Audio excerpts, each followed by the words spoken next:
Between the mist-shrouded forests of northern Europe and the windswept steppes of Central Asia, a remarkable people began to emerge from the scattered tribes of the Bronze Age collapse. Around 2000 BC, groups speaking an early Indo-European dialect settled in river valleys and woodland clearings, planting the seeds of what would one day become a distinctive Slavic identity. These early settlers could never have imagined that their modest beginnings would eventually blossom into civilizations spanning vast territories. From the Baltic Sea to the Balkans, the landscape shaped every aspect of their developing worldview. Dense woodlands, where sunlight barely penetrated the canopy even at midday, created realms of shadows and whispers. Rivers wound through marshlands so vast that travelers could wander for days without finding solid ground. Winter brought months of darkness and bitter cold that tested the survival of every settlement. In this challenging environment, a spiritual perspective naturally emerged that recognized powerful entities inhabiting every tree, stone, and flowing stream. Unlike their nomadic cousins who roamed the open grasslands, or their southern neighbors who built stone temples in warmer climates, these proto-Slavic tribes developed intimate connections with their forested homeland. Settlements clustered along riverbanks, their inhabitants constructing semi-subterranean houses that provided protection from harsh winters. Cremation became the preferred method for disposing of the dead, with ashes scattered in flowing water or buried beneath trees that would grow nourished by the deceased. This cycle of return to nature reflected a fundamental understanding of life's continuity. The Przeworsk culture, flourishing in modern Poland between 200 BC and 200 AD, left compelling evidence of these developing devotional practices.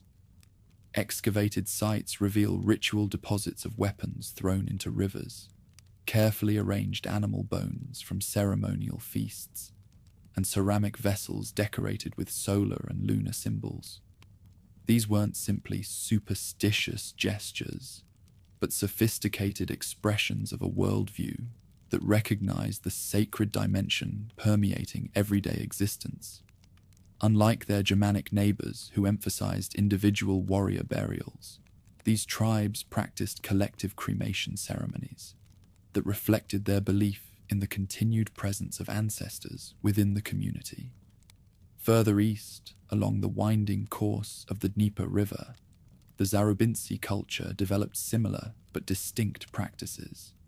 Settlement patterns followed river systems, with sacred sites strategically located on elevated ground overlooking major waterways.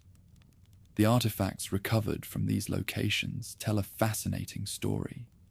Pottery fragments show evidence of ritual breaking during funeral ceremonies, while bronze items bear engravings of animals, trees, and flowing water that represented the interconnected nature of all existence. These weren't merely decorative elements, but visual expressions of a complex cosmology. The harsh climate influenced spiritual development as profoundly as geography. Short growing seasons meant that agricultural success depended on precise timing and favorable weather conditions. Villages developed elaborate observances tied to solar and lunar cycles, carefully tracking celestial movements to determine optimal planting and harvesting times. These weren't primitive superstitions, but practical systems that merged spiritual reverence with survival necessities. Seasonal festivals marked the critical transitions between winter survival and spring renewal, summer abundance and autumn preparation. Within their dwelling spaces, families maintained small household shrines, in corners where they tended fires and left offerings for protective spirits. These domestic devotional practices centered around the hearth, which served as both cooking facility and sacred center where the family's supernatural guardian resided. The rhythms of daily life intertwined with spiritual observance, feeding the fire with specific types of wood, scattering grain around the hearth and speaking directly to the invisible protector who watched over the home's inhabitants.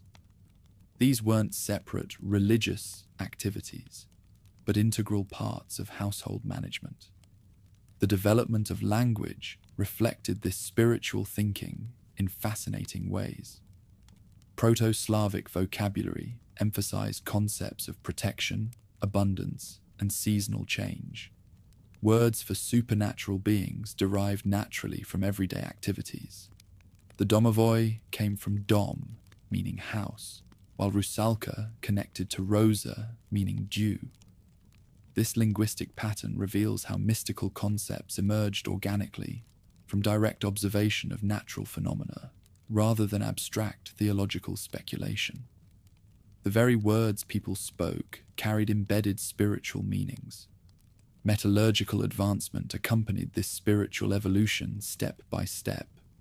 Bronze weapons received ritual treatment before and after use, with specific ceremonies for blessing blades and returning damaged items to the earth through river deposits. When iron tools appeared around 700 BC, they underwent similar consecration processes that connected human craftsmanship to supernatural forces. Smiths occupied special positions within settlements, their ability to transform raw materials through fire, marking them as intermediaries between earthly and divine realms. Technology and spirituality developed hand in hand. Trade networks carried devotional influences as readily as material goods across vast distances. Amber from Baltic shores reached villages hundreds of miles inland, valued not only for its beauty, but for its supposed ability to trap supernatural energy. Glass beads from distant workshops adorned ritual garments and served as protective amulets. Exotic materials like silver and precious stones became associated with divine power and ceremonial significance. Commerce created connections that spread spiritual innovations alongside technological advancements. Burial practices evolved throughout this formative period, reflecting changing concepts about death and the afterlife. Early simple cremations gradually gave way to more elaborate ceremonies, involving multiple stages of body preparation, tribal feasting, and memorial construction. Barrow mounds began appearing over important graves, creating permanent markers that connected specific locations to ancestral presence. These burial sites became pilgrimage destinations where descendants returned to seek guidance and maintain family connections across generations. The role of animal sacrifice grew increasingly important in tribal observances. Horses, cattle, and sheep were ceremonially slaughtered during seasonal festivals, their meat shared among participants while specific portions were carefully offered to supernatural forces. Archaeological evidence from ritual sites shows systematic disposal of animal bones in patterns that suggest elaborate ceremonial protocols. Different species carried distinct symbolic meanings. Horses connected to sky gods and solar cycles, cattle to earth deities and agricultural abundance, sheep to protective spirits and household prosperity. Specialized practitioners emerged who served as essential intermediaries between human settlements and the spirit world. These individuals, known by various titles that would eventually evolve into the term Volkvi, underwent rigorous training in altered consciousness techniques, herbal medicine, and ritual performance. Their services included weather prediction, healing ceremonies, and communication with deceased relatives who continued influencing family affairs from beyond death. These weren't merely religious figures, but community resources who provided crucial services. Astronomical observation became increasingly sophisticated as communities required accurate calendars for agricultural and ceremonial purposes. Stone circles and wooden post arrangements marked solar and lunar positions, enabling precise timing of seasonal ceremonies. These observational sites often became permanent sacred centers, where larger gatherings could take place during important celestial events. The heavens themselves provided both practical guidance and spiritual inspiration to these developing societies. Contact with neighboring peoples introduced new concepts while reinforcing existing practices. Germanic tribes to the west contributed ideas about fate and cosmic destiny that influenced developing Slavic concepts of predetermined life paths. Celtic groups provided models for sacred grove worship and water veneration that matched existing tendencies in Proto-Slavic thinking. Steppe nomads brought sky god concepts and horse sacrifice rituals that would eventually shape major deity development. Cultural exchange enriched rather than diminished native traditions. As Proto-Slavic populations spread across diverse environments, regional differentiation inevitably emerged. Northern settlements, living in dense forests with short growing seasons, developed practices emphasizing tree spirits and winter survival. Southern groups, occupying river valleys with longer agricultural periods, focused more on fertility deities and harvest celebrations. Western villages, in contact with increasingly organized neighboring societies, began developing more structured hierarchies. Geography and climate created distinctive regional variations within the broader cultural framework. Social stratification accompanied spiritual development, with certain families acquiring hereditary roles as ritual specialists, weather predictors, and keepers of traditional knowledge. These emerging leaders accumulated sacred objects, maintained tribal shrines, and conducted ceremonies that required specialized training. Their influence extended beyond purely mystical matters to include dispute resolution, marriage arrangements, and community decision-making. Spiritual authority translated naturally into broader social leadership. Military organization reflected this spiritual thinking at every level, with warrior bands conducting elaborate ceremonies before combat that invoked supernatural protection and demonstrated tribal solidarity.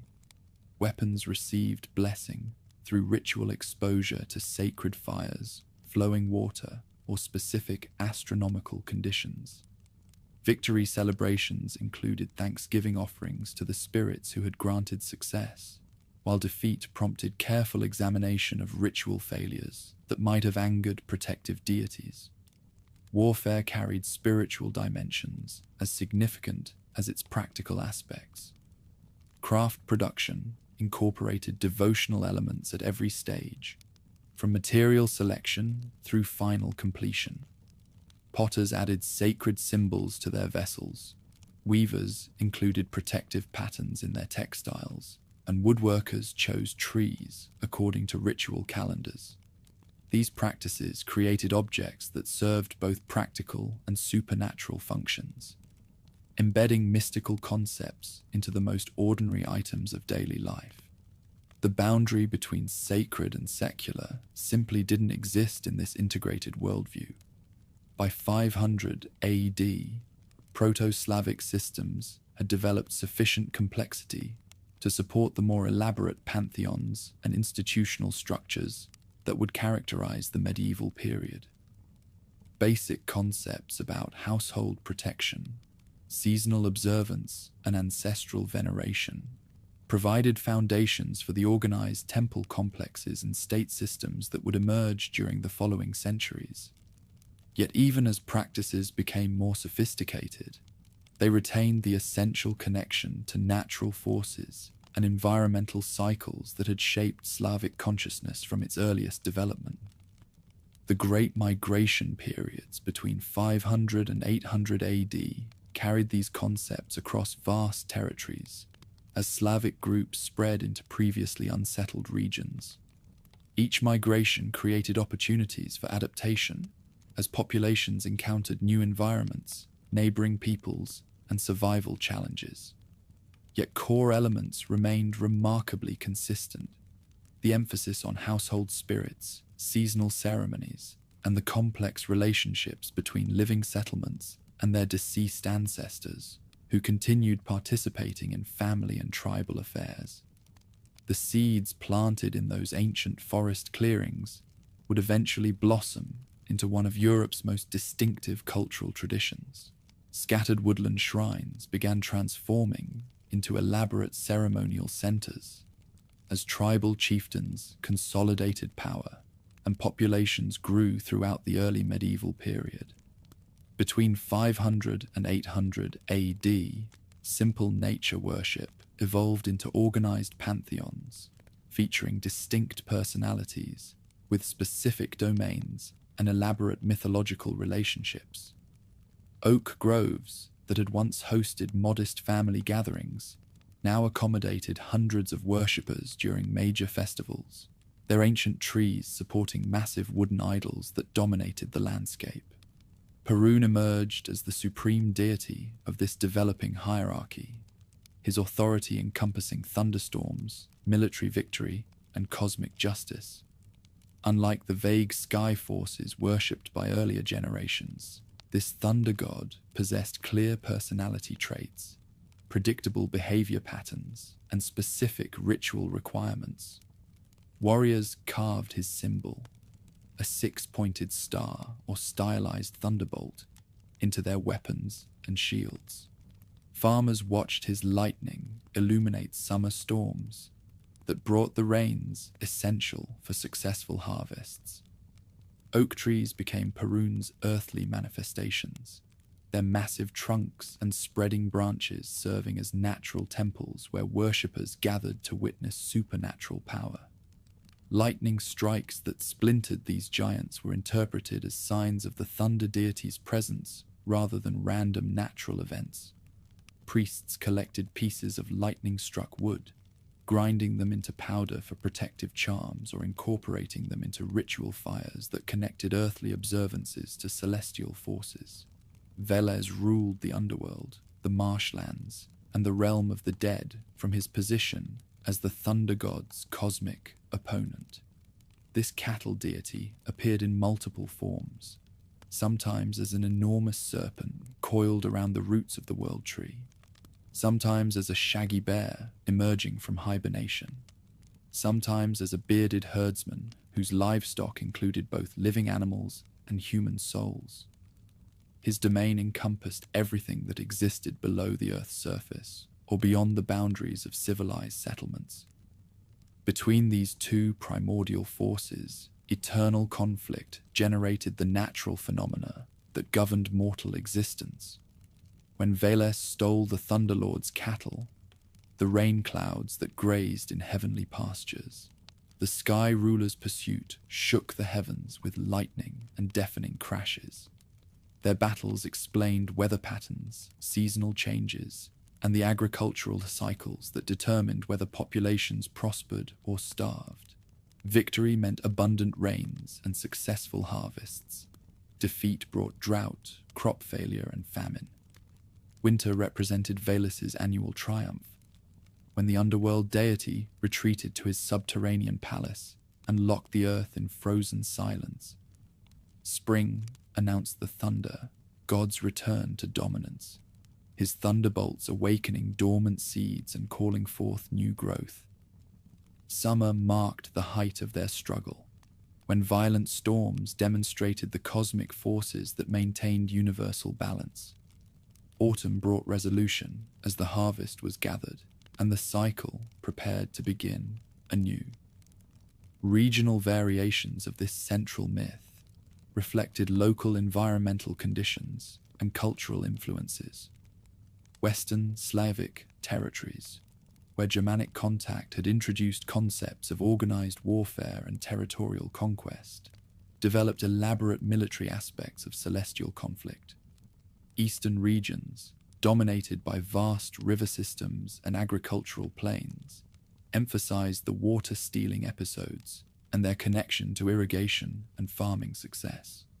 Svetovid gained particular prominence among the Baltic Slavs, his four faces representing his ability to observe all directions simultaneously. Unlike other deities who might appear in various forms, this war god maintained consistent iconography. 4 bearded faces arranged around a central head, each looking toward a cardinal direction, symbolizing comprehensive awareness and absolute authority over territorial defense. At Arkona, on Rugen Island, Svetovid's temple dominated the landscape like a wooden cathedral. Massive timber walls enclosed a sanctuary large enough to accommodate thousands of worshippers during major gatherings. Inside, the god's statue rose 30 feet toward the vaulted ceiling, its 4 faces carved with expressions that ranged from benevolence to terrifying wrath, depending on the viewer's perspective and the lighting conditions. Consecrated horses grazed in pastures surrounding the temple complex, their behavior interpreted as supernatural communication about military and agricultural prospects. Before major campaigns, priests conducted elaborate divination rituals involving these animals. A white stallion would be led through arrangements of spears, shields, and other weapons, while observers noted its reactions. Confidence and steady movement indicated approval for military action. Hesitation or fear suggested that campaigns should be postponed until more favorable omens appeared.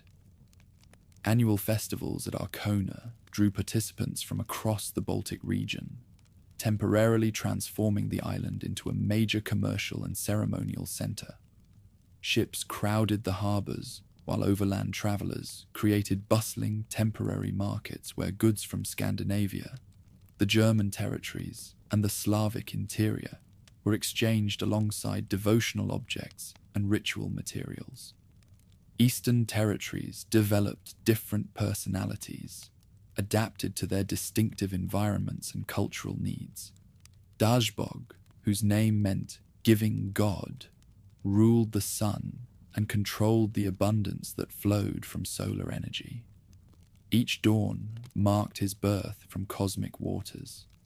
Each sunset represented his death and journey through the underworld to achieve rebirth the following morning. Solar symbolism appeared throughout material culture in regions where Dazbog received particular veneration. 6-pointed stars decorated pottery, jewelry, and architectural elements.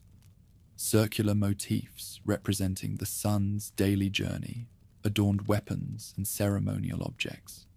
Fire festivals marked solstices and equinoxes with elaborate observances that maintained connections between earthly flames and their celestial source. Strybog commanded the winds, his breath filling the sails of merchant vessels and carrying the scents that announced seasonal changes. Sailors cast coins into harbor waters as offerings for favorable voyages. Millers constructed shrines beside their facilities, where wind power ground grain into flour that sustained entire populations. Hunters learned to interpret his voice in rustling leaves that might reveal the locations of game animals.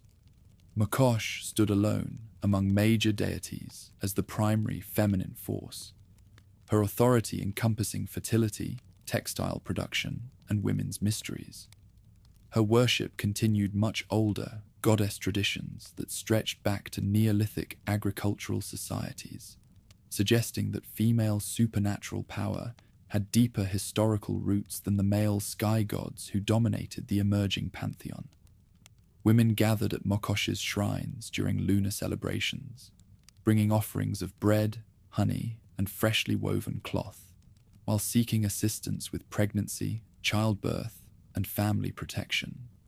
Her cult maintained particular secrecy, with observances conducted away from male observers and holy knowledge transmitted through maternal lineages that preserved feminine wisdom across generations. Elaborate temple complexes began appearing across the landscape as these personalities gained political support and accumulated material resources. Prince Vladimir's construction project in Kiev around 980 AD represented the culmination of this architectural development, systematically organizing the pantheon into a clear hierarchy that reflected both theological understanding and political authority. Within this complex, the thunder god's statue dominated the arrangement, his silver head and golden mustache, demonstrating the wealth and craftsmanship that devotional populations could mobilize for heavenly honor. Surrounding deities, Kors, Dajbog, Strybog, Simargl, and Mokosh, were positioned according to their rank in the cosmic hierarchy, their relative sizes and decorative elaboration indicating their importance within the official system. Consecrated fires burned continuously before these images, consuming enormous quantities of wood, aromatic substances, and valuable offerings. Smoke rising from these perpetual flames carried prayers skyward, while announcing to observers that the settlement possessed supernatural favor and protection. Maintenance of these fires required specialized knowledge about different types of fuel, proper timing of feeding schedules, and the symbolic significance of various aromatic additions. Human sacrifice marked the most solemn ritual occasions, when populations offered their most valuable possessions, human lives, to ensure supernatural protection during critical periods. Prisoners captured in warfare provided the usual victims, their deaths serving both theological and political purposes. The ritual killing demonstrated the settlement's absolute commitment to their gods, while eliminating enemies who might otherwise threaten future security. Evidence from sites like Gross Raiden reveals the material culture surrounding these practices. Ritual knives with elaborate silver handles, bronze cauldrons large enough to contain human bodies, and specially constructed platforms designed for sacrificial observances show the sophisticated infrastructure that supported organized temple worship. Volkvi evolved from village wise men into professional priests with standardized training and hierarchical organization.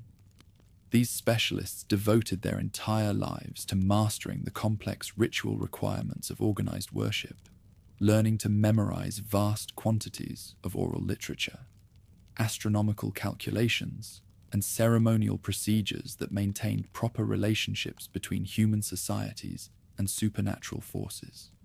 Training began in childhood and continued through multiple stages of initiation that gradually revealed deeper levels of holy knowledge. Apprentices learned basic procedural requirements, seasonal observances, and protective techniques, before advancing to more complex practices involving weather magic, healing arts, and communication with supernatural beings. Advanced practitioners specialized in particular areas of service. Some focused on military applications, providing support for warrior bands and conducting battlefield observances that invoked supernatural protection. Others concentrated on agricultural concerns, timing planting and harvesting according to celestial cycles, while performing rituals that encouraged favorable weather and abundant yields. Political influence accompanied ritual authority, as these priest specialists became essential advisors to tribal leaders and emerging princes. No major military campaign commenced without consulting the Volkovi about auspicious timing, appropriate sacrifices, and protective measures needed to ensure supernatural support. Marriage alliances, trade agreements, and territorial disputes all required celestial sanction obtained through proper ritual procedures. Competition between different priestly lineages sometimes produced spectacular demonstrations of supernatural power, as rival groups attempted to prove their superior connections. Chronicles record contests where opposing Volkovi tried to control weather patterns, heal incurable diseases, or predict future events with greater accuracy than their competitors. Seasonal festivals provided opportunities for entire populations to participate in the cosmic dramas enacted by their deities. Winter solstice celebrations honored the gradual return of solar power and the promise that spring would eventually overcome winter's deadly grip. Spring festivals celebrated the thunder god's victory over winter and the renewal of life throughout the natural world. Summer festivals reached their peak during the period of longest daylight, when solar power achieved its annual maximum. Fire-jumping rituals tested the courage of young warriors, while communal feasts demonstrated the abundance that supernatural favor had brought to faithful worshippers. Autumn festivals marked the completion of agricultural cycles and preparation for winter's return. International trade carried ritual influences along with material goods, spreading innovations in worship techniques and mythological understanding across vast distances. Merchants served as informal missionaries, introducing new personalities and procedural practices to settlements along their commercial routes. Military observances became increasingly elaborate as warrior bands developed sophisticated rituals for invoking supernatural protection and demonstrating tribal solidarity. Consecrated weapons received blessing through processes that allegedly imbued them with supernatural properties, while pre-battle rituals established connections between human fighters and the cosmic forces that determined victory or defeat. By the 10th century, this organized pantheon provided the supernatural foundation for increasingly powerful political entities that could challenge neighboring kingdoms and empires. Magnificent temples dominated major settlements, their wooden spires rising above surrounding buildings like ancient skyscrapers.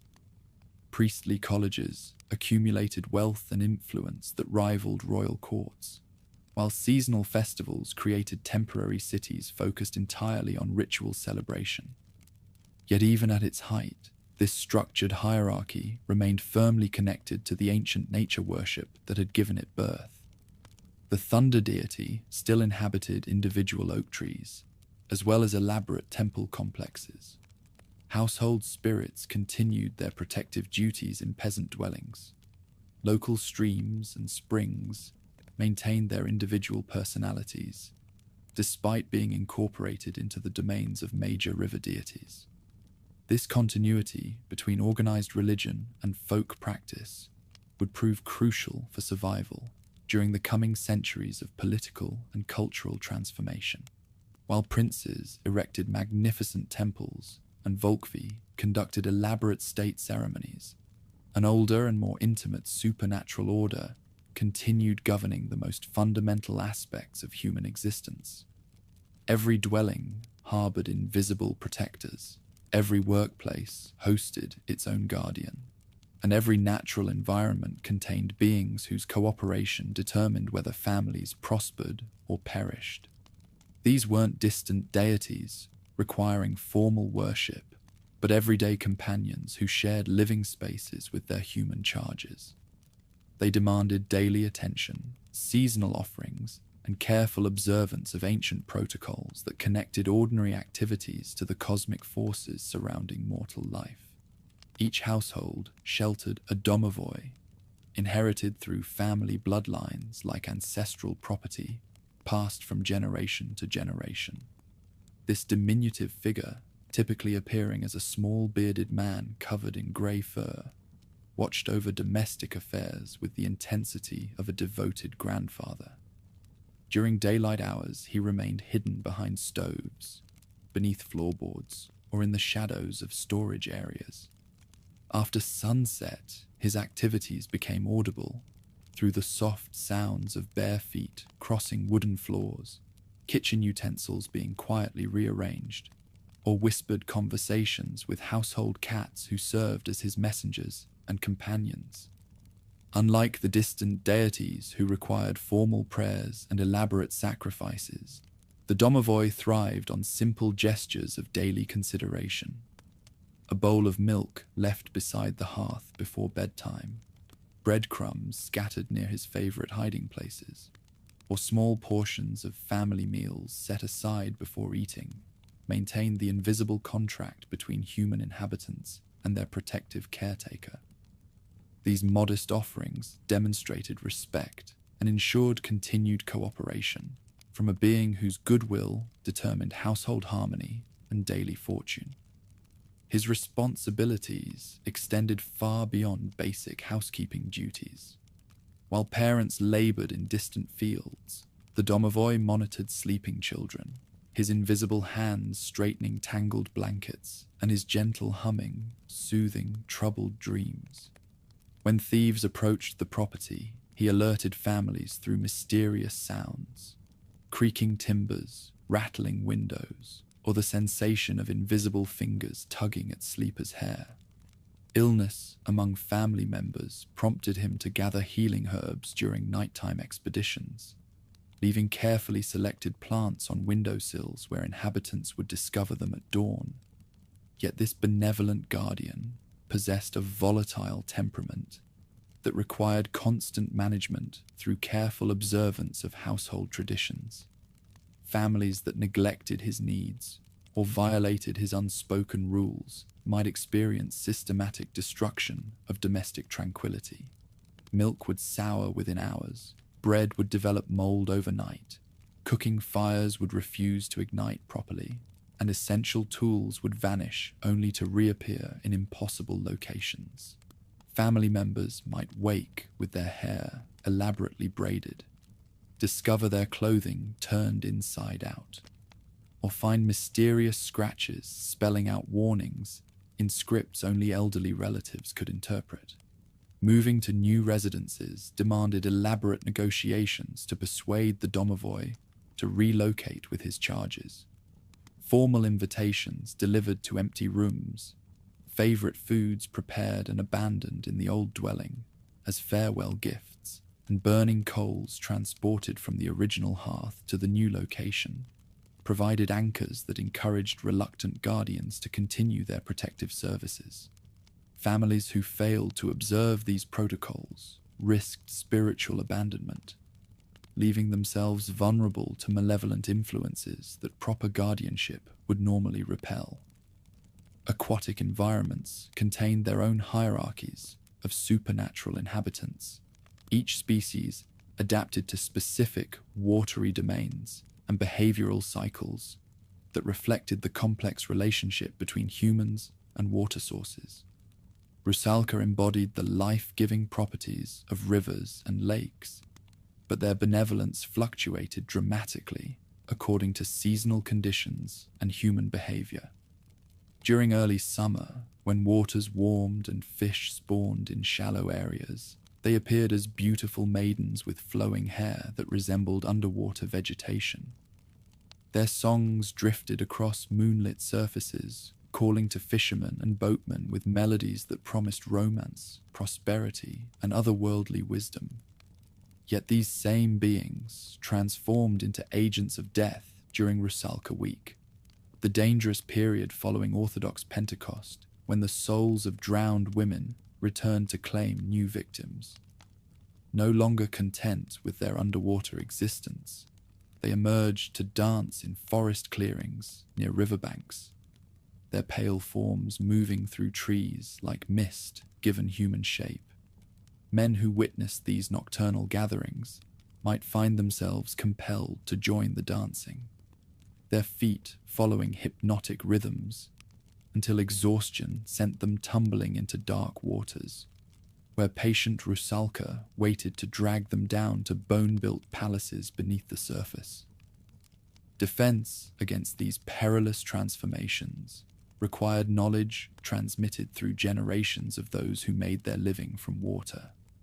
Iron fishing hooks worn as amulets could repel hostile aquatic beings, while wreaths of wild roses cast into streams during dangerous periods served as peace offerings that might satisfy their hunger for human contact without demanding actual lives. Experienced boatmen knew specific songs for crossing treacherous waters, melodies that acknowledged the Rusalka's power while asserting the singer's right to safe passage through their domain. Regional variations in Rusalka traditions reflected different environmental conditions and cultural influences across the vast Slavic territories. Northern communities, where ice locked waterways for months, described beings who retreated beneath frozen surfaces to weave nets from their own hair, creating soul traps for spring-drowning victims. Southern regions, with warmer climates and abundant vegetation, portrayed Rusalka, who could assume the forms of any aquatic creature: fish, frogs, water birds, or even the swirling patterns of foam that marked hazardous currents. The Vodyanoi ruled deeper and more treacherous waters, mill ponds where grinding wheels turned beneath the surface, river crossings where travelers paid tolls in coins or blood, and deep pools where fishermen sought the most valuable catches. Unlike the sometimes helpful Rusalka, this master maintained essentially predatory relationships with human populations, offering services that invariably cost more than initially apparent to those who sought his aid. His appearance reflected dual nature as provider and destroyer of human fortunes.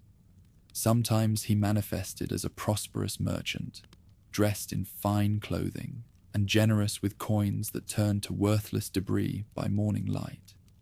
Other times, he appeared as a decrepit ancient whose green beard dripped constantly with moisture that never dried, whose eyes reflected drowning depths, and whose laughter echoed the gurgling of submerged springs.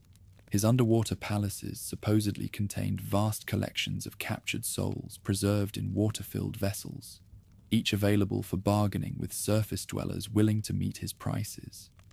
Millers developed particularly complex relationships with the Vodyanoi, whose cooperation was essential for water-powered grain processing that sustained entire communities. Monthly tributes of bread, salt, and occasionally livestock ensured that mill wheels functioned smoothly and floods did not destroy carefully constructed dams and channels. In exchange, he might provide storm warnings, reveal locations of valuable objects lost in the water, or grant temporary protection to those who needed to traverse dangerous waterways during emergencies. Forest territories harbored the Leshy, whose authority extended over every growing thing within his verdant realm. Unlike household guardians, who generally cooperated with human inhabitants, this woodland sovereign embodied nature's fundamental indifference to mortal concerns. He might guide lost travelers to safety, or lead them deeper into trackless wilderness, depending entirely on his momentary disposition and their conduct during encounters with his forest domain. Physical descriptions of the Leshy varied dramatically between regions and individual witnesses, suggesting that his appearance adapted to local expectations and fears. Some described a giant whose head brushed treetops, his body covered in bark-like skin and hair flowing like moss. Others encountered a figure no larger than ordinary men, but possessed of eyes reflecting ancient forest depths, and a voice speaking through creaking branches and rustling leaves. This inconsistency wasn't mere storytelling variation, but reflected the being's fundamental nature as a shapeshifter. His abilities extended far beyond simple shapeshifting. The Leshy could manipulate the forest itself, causing familiar paths to vanish and reappear elsewhere, making clearings expand or contract according to his will, and arranging trees to create barriers or passages serving his purposes. Hunters who offended him might find their quarry perpetually just beyond range, arrows deflected by invisible obstacles, and their own tracks leading in circles despite confident navigation. Successful coexistence required knowledge of ancient protocols governing human interaction with forest environments. Hunters seeking entry to his domain left offerings at trees marked by unusual bark patterns or distinctive growth formations. Woodcutters understood which timber could be safely harvested and which remained protected by supernatural sanctions that made cutting attempts both futile and dangerous. Mushroom gatherers knew proper songs for announcing their presence and requesting permission to take only what survival required from his woodland treasury. Seasonal cycles strongly influenced the Leshy's behavior and appropriate methods for maintaining peaceful relations with this powerful being. Spring brought his most active period, when new growth demanded constant attention and territorial boundaries required reassertion after winter dormancy. Summer offered optimal opportunities for negotiating passage or gathering rights, as satisfaction with abundant growth made him more receptive to reasonable requests. Autumn demanded extreme caution, as approaching vegetation death often triggered aggressive responses to perceived territorial violations. Winter presented the greatest mystery, as the Leshy seemed to enter states that were neither true hibernation nor continued consciousness. Some traditions claimed he retreated to underground caverns where forest beings gathered to share stories and plan the following year's growth patterns. Others suggested he merged temporarily with dormant trees, his awareness distributed through root systems that remained active beneath frozen soil. This winter transformation reflected deeper understandings about natural cycles and environmental consciousness. Domestic environments beyond main dwellings harbored specialized guardians whose cooperation was essential for household prosperity. The bathhouse, serving both practical and ceremonial functions in Slavic culture, was ruled by the Bannock, whose temperament reflected bathing's dual nature as both purification and potentially hazardous activity involving vulnerable humans. Properly managed, the Bannock ensured that bathhouse fires burned safely. Steam rose to optimal levels for effective cleansing, and purification conducted before major holidays achieved intended effects. Users who followed established protocols, entering only during designated hours, maintaining appropriate silence, and leaving tributes of fresh birch branches or aromatic herbs, could expect his assistance and protection during this essential household activity. Yet bathhouse environments also presented unique dangers that this overseer might exploit if proper respect was not maintained. The combination of heat, steam, and nudity created conditions where boundaries between physical and supernatural realms became perilously thin. Bathers who ignored warnings, avoiding the bathhouse during certain lunar phases, refusing to enter alone after midnight, or failing to make protective gestures before beginning cleansing, might face challenges ranging from mild discomfort to genuine physical harm. Grain storage areas attracted the Avinnik, whose vigilance protected harvested crops from natural decay and supernatural contamination. His cooperation ensured that grain remained dry and pest-free through long winter months. Seed stocks retained viability for spring planting, and food security remained intact despite various threats to stored provisions that could mean starvation for careless families.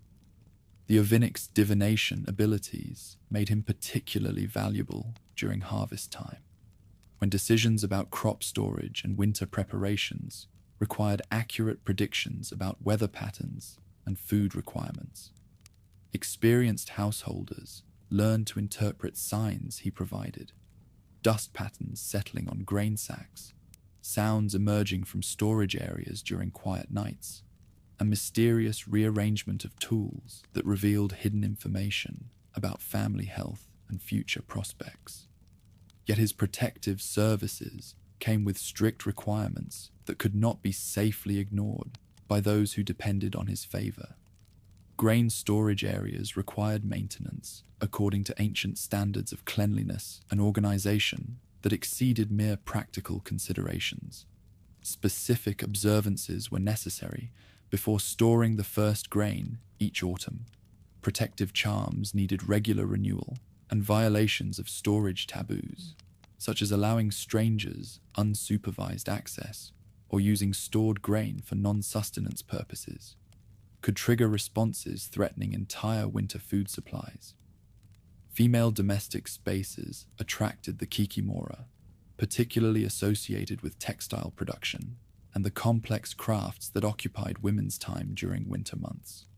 Her expertise encompassed not only technical aspects of spinning, weaving, and embroidery, but also protective magic woven into textiles through specific patterns, color combinations, and timing of production stages according to lunar and seasonal cycles. Skilled craftswomen could earn the Kikimora's active cooperation through respectful treatment of tools and materials, proper workspace maintenance, and creation of items meeting her exacting standards for both technical excellence and supernatural appropriateness. Her approval manifested through improved product quality, increased production efficiency, and mysterious appearance of additional materials when supplies ran unexpectedly low during important projects. However, her critical judgment could make her a demanding and sometimes vengeful presence in homes where women failed to meet expectations or violated craft traditions. Sloppy work might be unraveled during the night. Inferior materials could become mysteriously tangled or stained, and repeated violations of craft traditions might result in complete disappearance of projects in progress, forcing craftswomen to restart entire undertakings from the beginning. Connections to deceased ancestors permeated all these supernatural relationships, as household and environmental guardians were intimately linked to family members who had died in previous generations. The domovoi often bore physical resemblances to deceased patriarchs, while aquatic and forest beings sometimes manifested features recognizable from recently departed, who had maintained strong connections to specific natural environments during their lifetimes.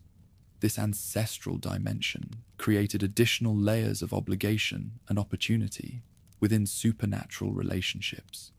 Families who properly honored their dead through regular graveside visits, seasonal memorial feasts, and preservation of stories about departed relatives, found their guardians more cooperative and helpful. Conversely, those who neglected obligations to ancestors or failed to maintain proper relationships with the deceased might discover their protective companions becoming increasingly unreliable or actively hostile. The Nav represented the most dangerous aspect of these ancestral connections. Restless souls who had not received proper burial, died violently or unexpectedly, or maintained such strong attachments to earthly existence that they refused to accept their transition to the otherworld. These phantoms posed threats extending far beyond domestic inconvenience, as their presence could trigger illness, accidents, and misfortunes affecting entire settlements. Protection from Nav required both individual and collective responses from communities threatened by their presence. Families conducted regular feeding rituals known as Giardi, elaborate feasts where deceased relatives were formally invited to share meals with living descendants. These gatherings served multiple functions, maintaining emotional connections with the dead, ensuring departed souls received proper nourishment in the otherworld, and demonstrating ongoing respect that encouraged peaceful coexistence between living and dead family members. Settlement-wide observances addressed larger threats posed by Nav, whose origins extended beyond individual family connections. Seasonal festivals included practices designed to appease restless dead. Protective charms received regular renewal throughout populated areas, and accounts about dangerous phantoms were retold to ensure each generation understood warning signs and appropriate responses when supernatural threats emerged from the otherworld. Healing traditions drew extensively on relationships with various classes of invisible beings, as illness was understood to result from supernatural imbalances requiring both physical and otherworldly remedies. Znakaki, wise women serving as community healers, maintained working relationships with household guardians, forest sovereigns, aquatic rulers, and ancestral forces whose cooperation was essential for effective treatment of disease and injury. Their diagnostic techniques included methods for determining which type of supernatural influence was causing specific symptoms, as different beings required different approaches to negotiation and appeasement. Home-related illnesses might be treated through offerings to the domovoi and ritual cleansing of domestic spaces. Forest origin ailments required gathering medicinal plants according to protocols, honoring the Leshy's authority and ensuring his cooperation with healing efforts. Water-related conditions demanded practices conducted at riverbanks or springs, where healers negotiated directly with aquatic beings for patients' recovery. Even as organized pantheons rose to prominence and state temples dominated urban landscapes, these intimate supernatural relationships continued governing the daily experiences that determined whether families survived and prospered. The invisible guardians who shared every meal, witnessed every craft project, and monitored every household routine remained far more immediate and practical than the distant deities honored during seasonal festivals. Their persistent influence would prove crucial for maintaining supernatural connections, even when political upheavals destroyed the elaborate religious institutions that had seemed so permanent and powerful. Ambitious rulers across Eastern Europe began wielding divine authority as a tool of political consolidation during the 10th century. Where tribal chieftains had once been content with local influence, emerging princes now commanded resources sufficient to construct monuments that proclaimed their celestial mandate across vast territories. Massive wooden idols rose above newly fortified capitals, their painted faces gazing over domains that stretched from Baltic shores to Black Sea grasslands, while elaborate priesthoods developed the institutional structures necessary to maintain state-sponsored veneration on an unprecedented scale. The Prince of Kiev embodied this transformation from regional warlord to divinely sanctioned monarch when he seized power in 980 AD through conquest and political maneuvering. Rather than simply maintaining existing local customs, the new ruler commissioned a complete reorganization of divine relationships that would reflect his expanded ambitions.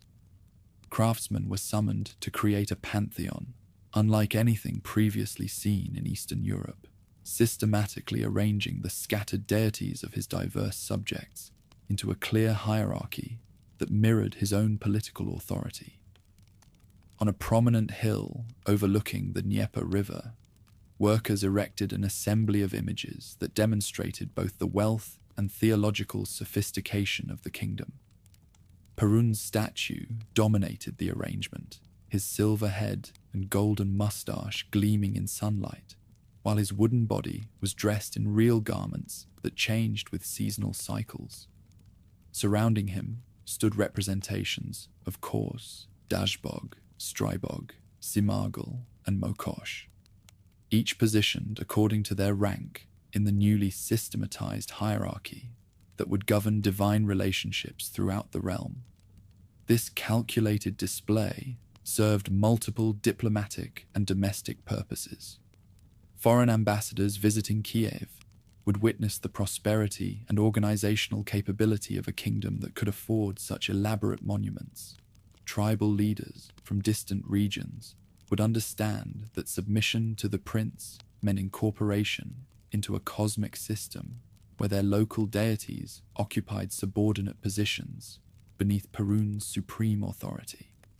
Urban populations would see daily evidence of their ruler's special relationship with the forces controlling weather, warfare, and agricultural prosperity.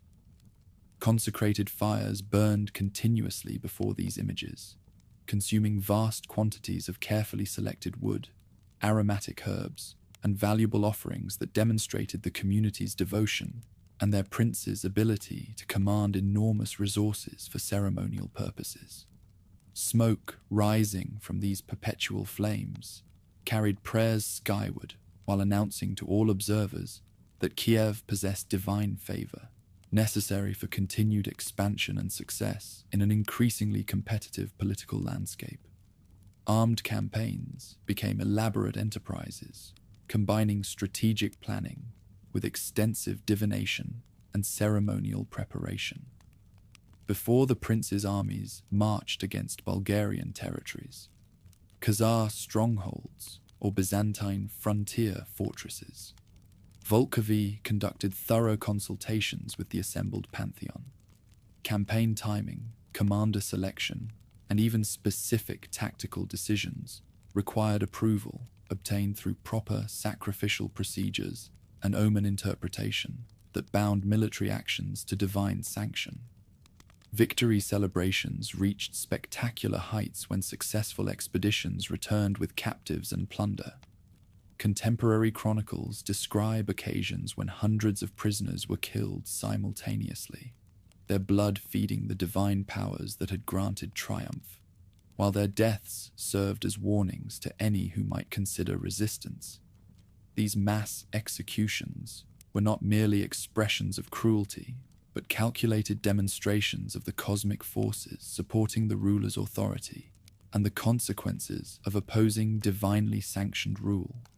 Professional priesthoods replaced part-time village wise men, as the complexity of state veneration required full-time specialists supported by regular taxation rather than voluntary contributions.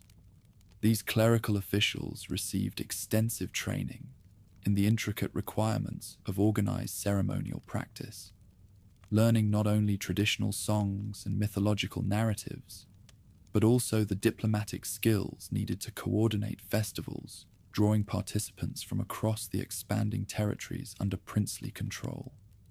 Seasonal celebrations evolved into massive gatherings that temporarily transformed Kiev into a pilgrimage destination, rivaling Constantinople or Rome in its ceremonial magnificence. During major festivals, thousands of visitors converged on the city, camping in sprawling temporary settlements beyond the fortified walls. Merchants from distant regions brought exotic goods to trade during these gatherings, while craftsmen displayed their finest work to potential patrons among the assembled nobility and foreign dignitaries. Architectural innovation reached new levels of sophistication as timber construction techniques developed to support increasingly ambitious projects. Engineers learned to create massive frameworks capable of supporting multi-story structures decorated with elaborate carvings and metalwork. The great hall where the prince held court incorporated divine symbolism throughout its design, from carved pillars representing the world tree to painted ceilings depicting cosmic battles between order and chaos that reinforced the ruler's role as divine agent. International diplomacy increasingly incorporated theological elements as Kiev's kingdom engaged with major medieval powers. When Byzantine emperors sought assistance, they had to acknowledge the legitimacy of the prince's traditional practices, despite hoping for eventual conversion. Islamic rulers from Volga Bulgar and Khazar territories negotiated treaties respecting doctrinal differences between their subjects and Kiev's people. Though both sides anticipated that conquest might eventually resolve these theological incompatibilities, trade relationships carried ceremonial influences along commercial routes, connecting Baltic amber markets with silk roads leading to Constantinople and beyond. Merchants served as informal missionaries, carrying stories and practices from one region to another. Blessed objects, amulets, vessels, and devotional artwork moved through these networks, spreading innovations in veneration techniques and representation across vast distances while creating complex webs of spiritual exchange. Meanwhile, Western regions where Germanic and Frankish influence had been growing developed different approaches to state-sponsored devotion. Rather than attempting the Kiev ruler's systematic organization of diverse traditions, Palabian communities focused resources on magnificent temple complexes dedicated to specific regional deities, whose authority was already well established among local populations and required no princely mandate. Arkona, situated on Rugen Island, became the most renowned of these Western ceremonial centers. Svetovid's sanctuary dominated the settlement like a wooden cathedral, its walls rising high above surrounding fortifications. Inside, the four-faced deity's statue commanded space large enough to accommodate hundreds of worshippers during major observances. The idol's multiple faces allowed him to observe all directions simultaneously, symbolizing his ability to protect his people from threats approaching by land or sea. Sanctuary wealth rivaled that of monasteries, accumulated through centuries of offerings, tribute payments, and profits from trade conducted under divine protection. Precious metals, rare textiles, and exotic goods from across northern Europe filled storage chambers requiring armed guards for security. This treasure served both practical and symbolic functions, funding expeditions while demonstrating material benefits flowing to communities, maintaining proper relationships with patron deities who rewarded devotion with prosperity. Warrior priests defended Arcona's precincts with intensity, matching knights protecting holy sites. These devotional soldiers combined extensive combat training with deep knowledge of ceremonial requirements, serving as both sanctuary guards and observance specialists. Their loyalty to Svetovid superseded obligations to secular rulers, creating parallel authority structures that sometimes competed with princely power for community allegiance and resources. Blessed horses grazed in pastures surrounding the complex, their behavior interpreted as communication about future combat and agricultural prospects. Before major decisions, clergy conducted elaborate divination involving these animals, observing their movements, eating patterns, and responses to various stimuli. These omens determined whether armies marched to war, crops should be planted in specific fields, and trade expeditions should depart for distant markets where dangers and opportunities awaited. Annual festivals transformed Arcona into temporary metropolises as pilgrims arrived from across the Baltic region seeking divine favor. Ships crowded harbors while their crews brought offerings and sought blessings for dangerous voyages across storm-prone northern seas. Overland travelers created bustling markets where goods from Scandinavia, German territories, and Slavic interior regions were exchanged alongside devotional artifacts and ceremonial materials that sustained spiritual practices. Great feasts concluding these festivals consumed enormous quantities of food and drink, creating temporary abundance symbolizing prosperity that divine favor could bring to faithful communities. Cattle, pigs, and sheep were slaughtered by hundreds, their meat distributed to all participants regardless of social status. Honeymead flowed freely, while grain stores opened to provide bread for multitudes who had traveled to honor Svetovid and reinforce communal bonds through shared celebration. Competition between different ceremonial centers created dynamic tension, driving innovation in ritual practice and architectural design. Rulers sought to outdo rivals through increasingly spectacular displays of divine favor and material wealth. Arcona's festival's success prompted other communities to enhance their own celebrations, leading to escalating cycles of magnificence characterizing the final centuries of organized traditional religion as centers vied for prominence.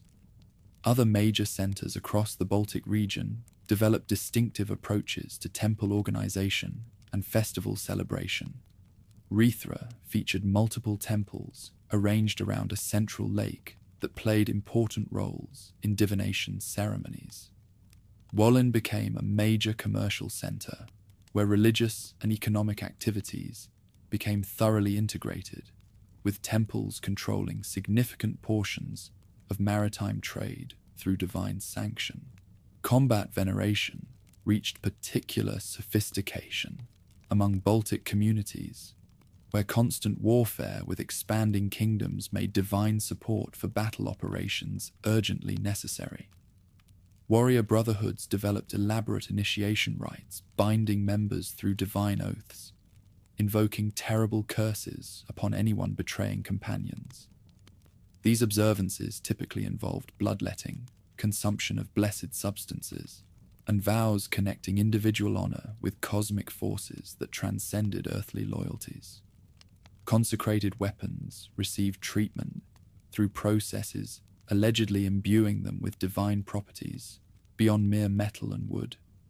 Swords were forged during astrologically significant moments, blessed through elaborate procedures involving multiple deities, and given names reflecting their mystical characteristics. Archaeological discoveries have revealed weapons decorated with solar symbols, runic inscriptions invoking protection, and precious metal inlays, possibly containing sanctified substances that linked warrior to divine realm. Battle preparations required extensive consultation beyond simple prayers for victory. Commanders worked closely with priest advisors who understood divine factors influencing combat outcomes.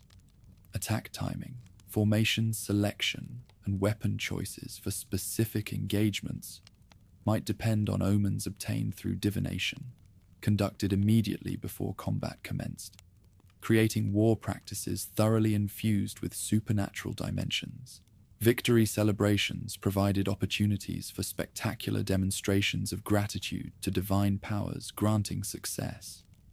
Captured enemy weapons were cast into holy lakes and rivers as thanksgiving offerings, while enemy banners hung in sanctuary chambers as permanent monuments to celestial favor.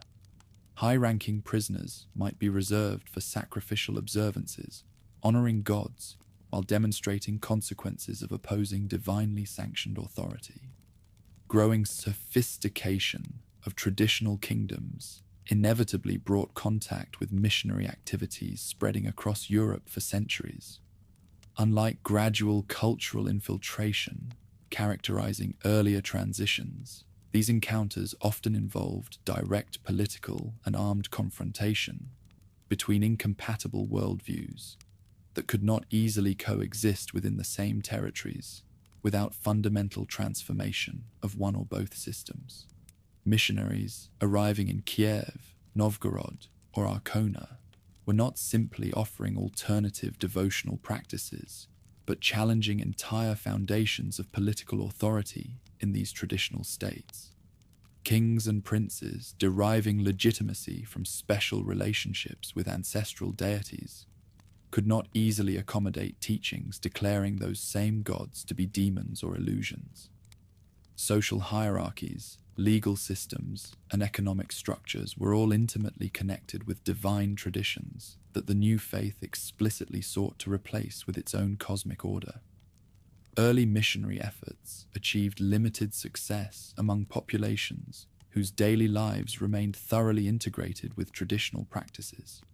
Teachings about individual salvation and eternal life seemed less compelling than immediate practical benefits people obtained through relationships with household guardians, seasonal deities, and protective ancestors.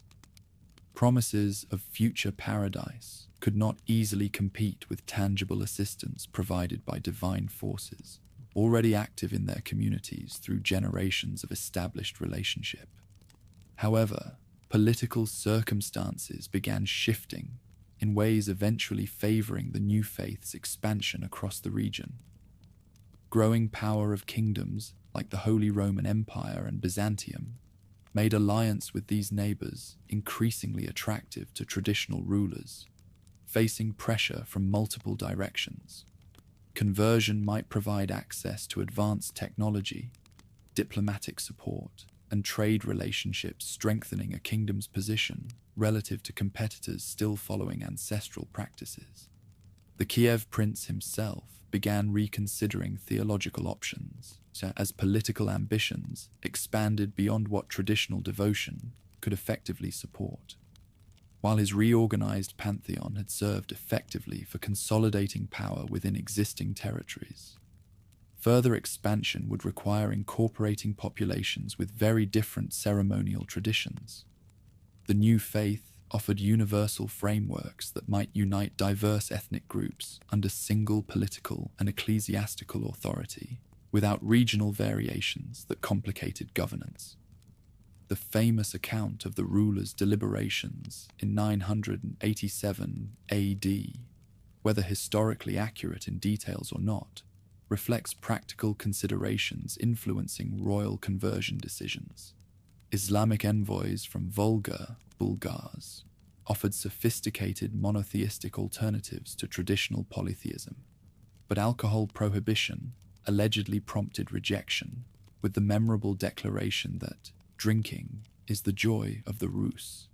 Jewish representatives from Khazar territories presented another monotheistic option, but their lack of territorial power made alliance strategically unattractive compared to larger empires. Catholic teachings, represented by envoys from the Holy Roman Empire, offered technological and military advantages, but came with papal authority potentially compromising royal independence. Orthodox doctrine, promoted by Byzantine ambassadors, provided similar benefits while promising greater autonomy for local church leadership. The alleged response of the prince's envoys to Constantinople's Hagia Sophia, "We knew not whether we were in heaven or on earth," suggests aesthetic considerations also influenced this momentous decision alongside political calculations.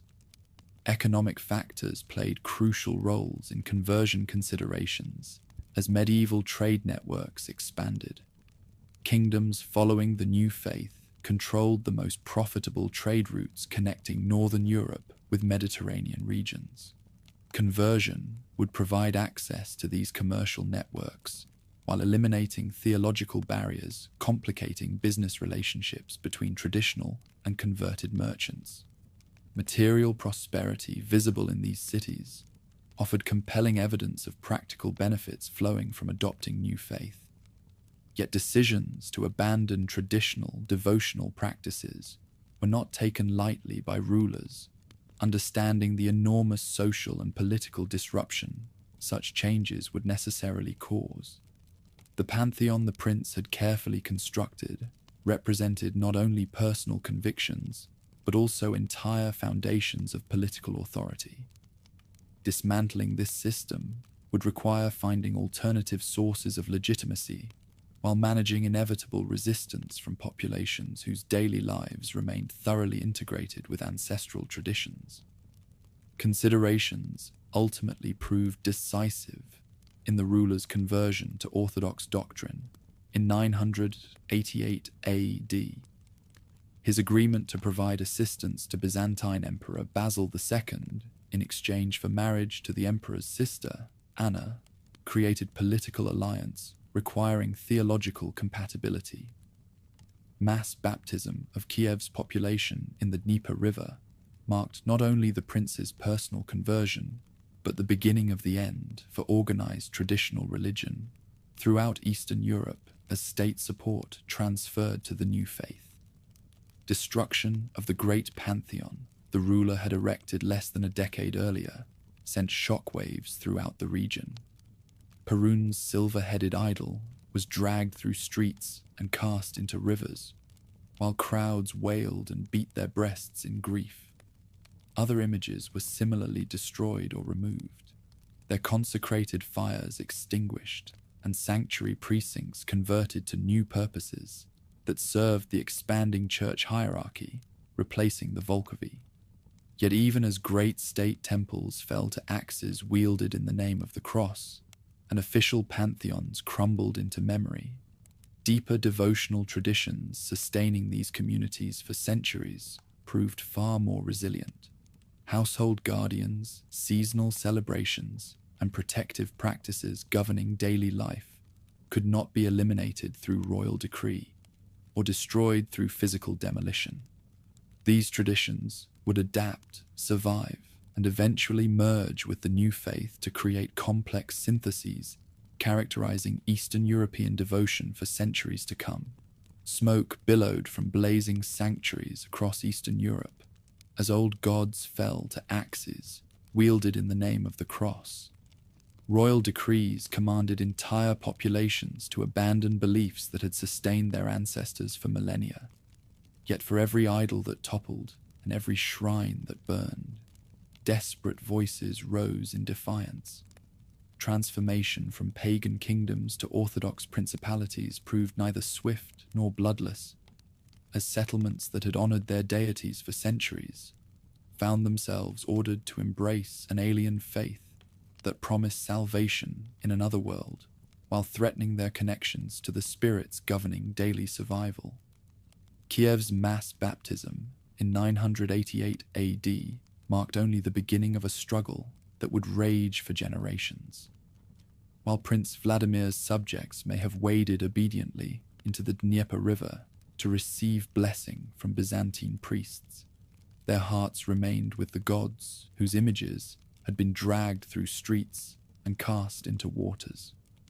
Official observances satisfied political requirements for alliance with Byzantium, but changing the religious allegiance of entire populations required far more than single-day rituals conducted at sword point.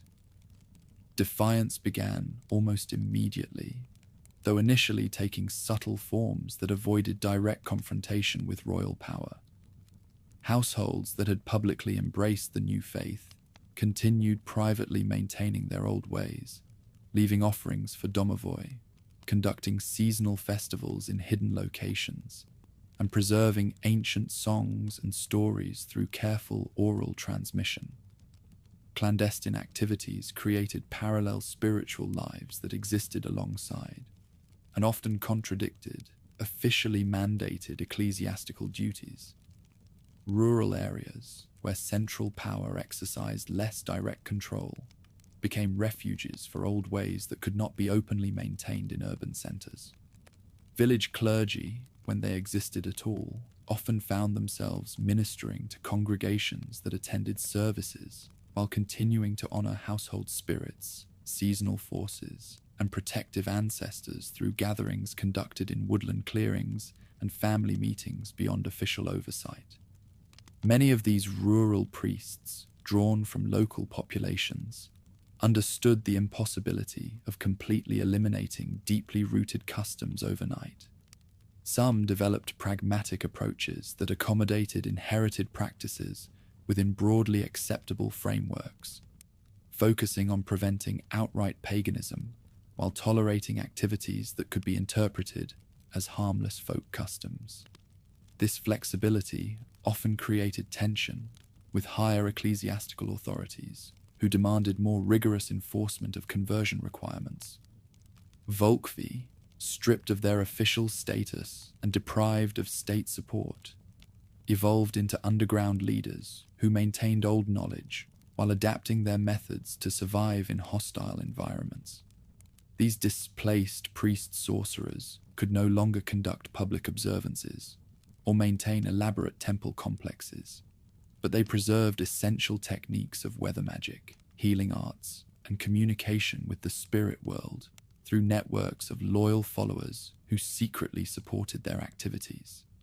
Some wise men chose direct confrontation with the new order, openly challenging church leaders and calling for restoration of old ways. Bold rebels risked execution, but gained enormous influence among populations that felt spiritually abandoned by forced baptism.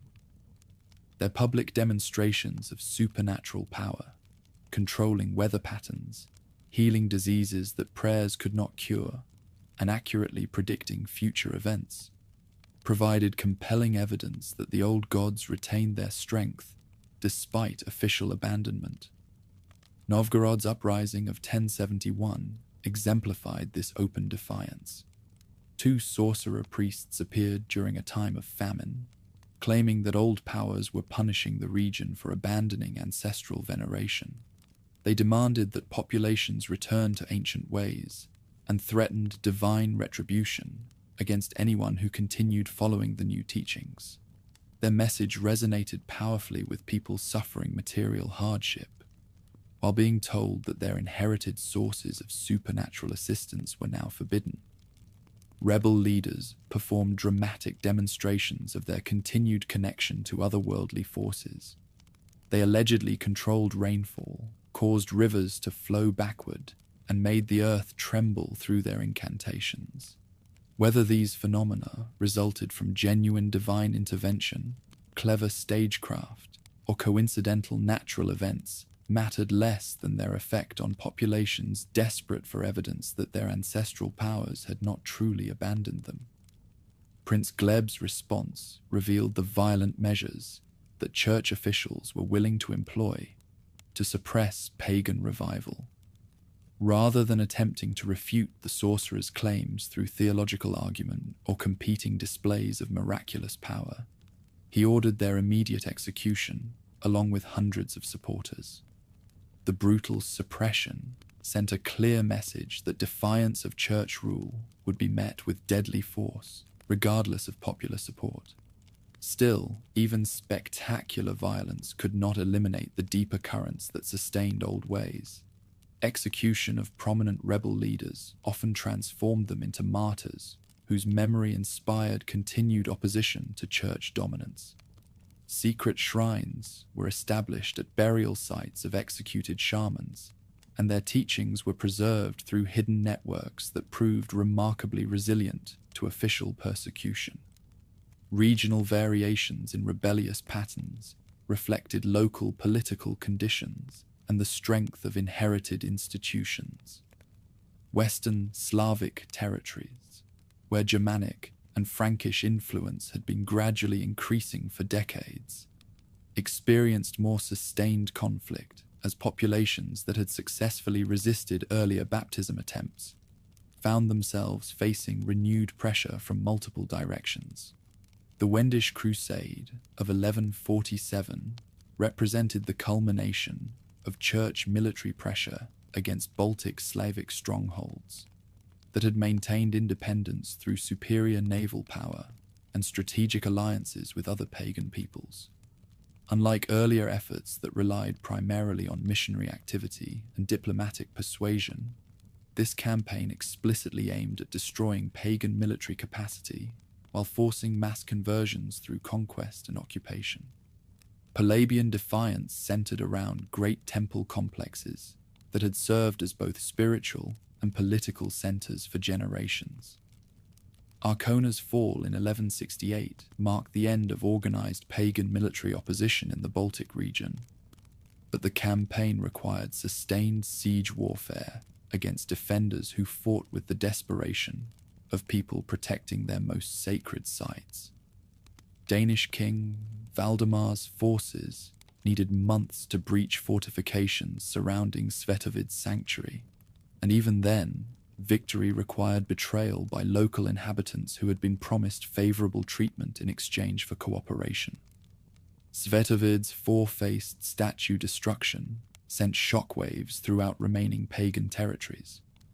This idol, which had stood for centuries as a symbol of divine protection and regional independence, was publicly burned while devoted followers were forced to watch. Sacred horses that had provided omens for decisions were slaughtered, and temple treasures accumulated over generations were distributed among warriors as spoils of conquest. Systematic dismantling of Arcona involved more than simple destruction of religious symbols. The conquering forces deliberately humiliated the defeated population by forcing them to participate in desecrating their own holy sites. Former priests were compelled to break apart ceremonial objects with their own hands, while temple servants were made to carry fuel for the fires that consumed religious artifacts.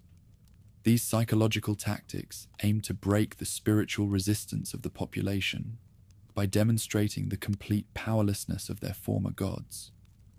Bohemian groups, facing pressure from the expanding Holy Roman Empire, adopted different survival strategies, emphasizing withdrawal to defensible mountain strongholds rather than direct confrontation.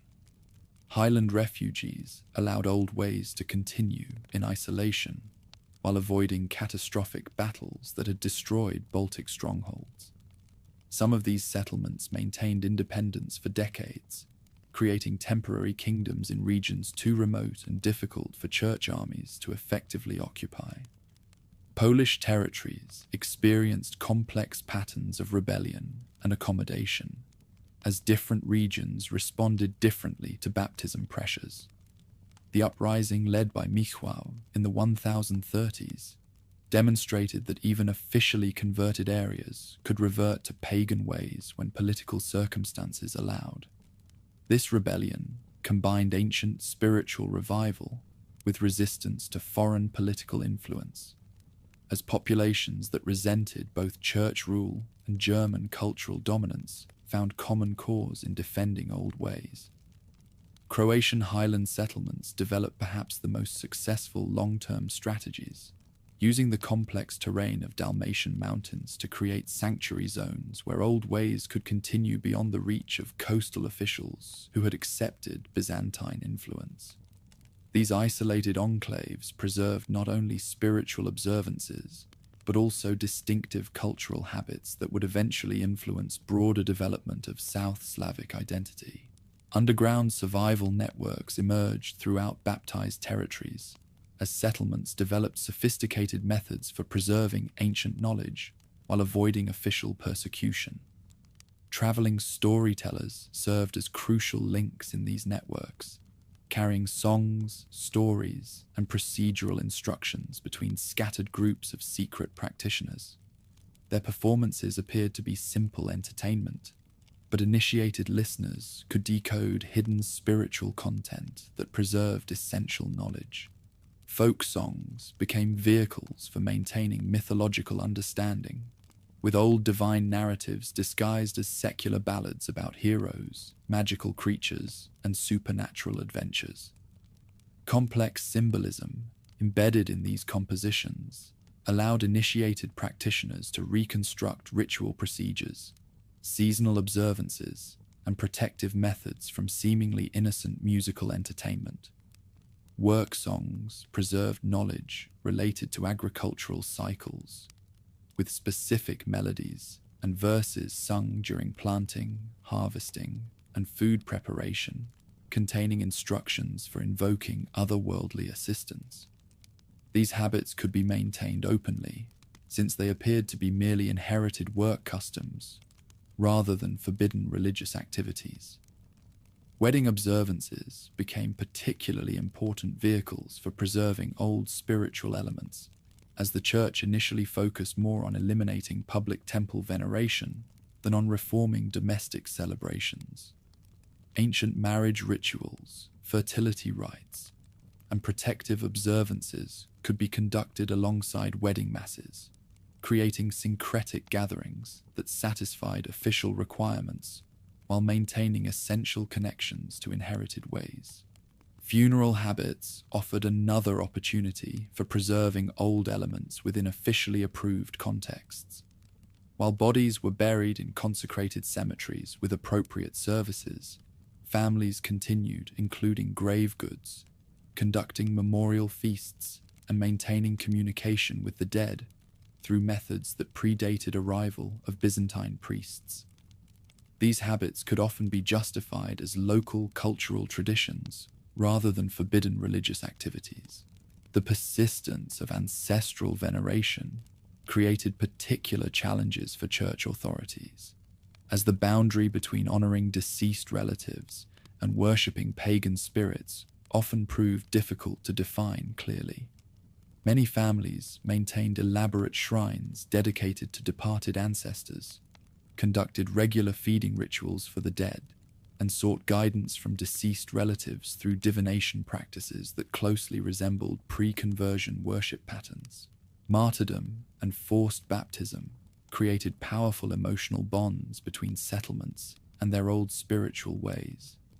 People who had witnessed execution of beloved shamans, destruction of ancient shrines, and forced abandonment of protective rites developed deep resentment toward church rule that could persist for generations. These traumatic memories became focal points for rebel movements that emerged whenever political circumstances allowed old ways to resurface. Sacred groves presented particular challenges for church officials, as these natural sanctuaries could not be easily destroyed or adapted to new purposes. Many settlements continued conducting secret gatherings in woodland locations that had been consecrated through centuries of ancient veneration, adapting their methods to avoid detection while preserving essential connections to these powerful sites. The persistence of inherited healing arts created ongoing tensions between church rule and popular needs. Settlements that had relied on shamanic healers for medical treatment found clergy unable to provide equivalent services, creating situations where officially forbidden practitioners continued operating in secret to meet essential healthcare requirements. Herbal knowledge, seasonal timing of medical treatments, and other worldly dimensions of illness and healing had been thoroughly integrated into old understanding. Church officials could forbid ancient rituals, but they could not easily replace practical medical knowledge that these forbidden methods had preserved. This created opportunities for inherited practitioners to maintain activities by emphasizing medical rather than spiritual aspects of their services. Architectural evidence reveals complex processes of transition in many settlements. Churches were often built directly on top of destroyed temples, incorporating stones, timber, and even decorative elements from earlier structures. While this demonstrated church triumph over ancient religion, it also created spaces where old energies were believed to persist, allowing baptized populations to maintain subtle connections to their sacred sites. Even as organized rebellion gradually diminished under sustained church pressure, hidden preservation of ancient knowledge ensured that essential elements of pre-baptism spirituality would survive to influence emerging synthesis between doctrine and Slavic cultural traditions. Burning idols and destroyed temples marked the end of official paganism, but they could not eliminate deeper currents that would continue flowing beneath the surface of society for centuries to come. The long-term success of this cultural preservation demonstrated the resilience of folk traditions when faced with systematic suppression. While the visible structures of organized paganism collapsed relatively quickly under political and military pressure, the underlying spiritual worldview that had shaped Slavic consciousness for millennia proved remarkably adaptable to new circumstances.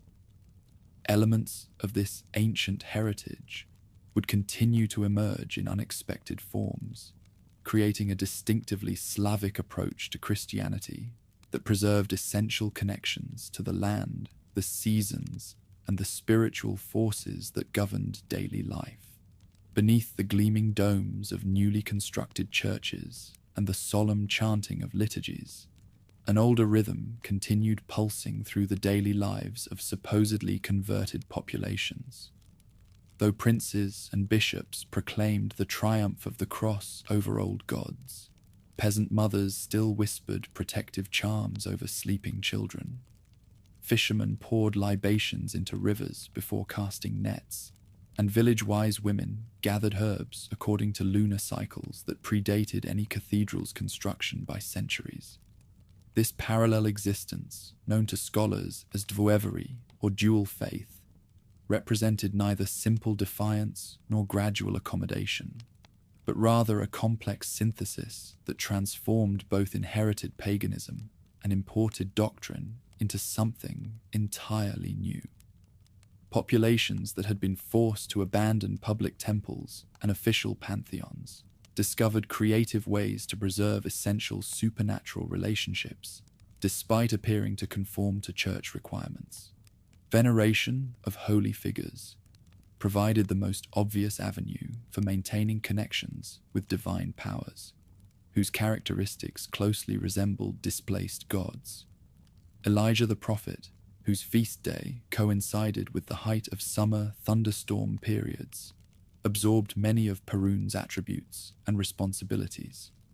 When lightning split the sky and thunder shook village homes, peasants invoked Elijah's protection, using prayers that closely resembled old formulas once addressed to the thunder god himself.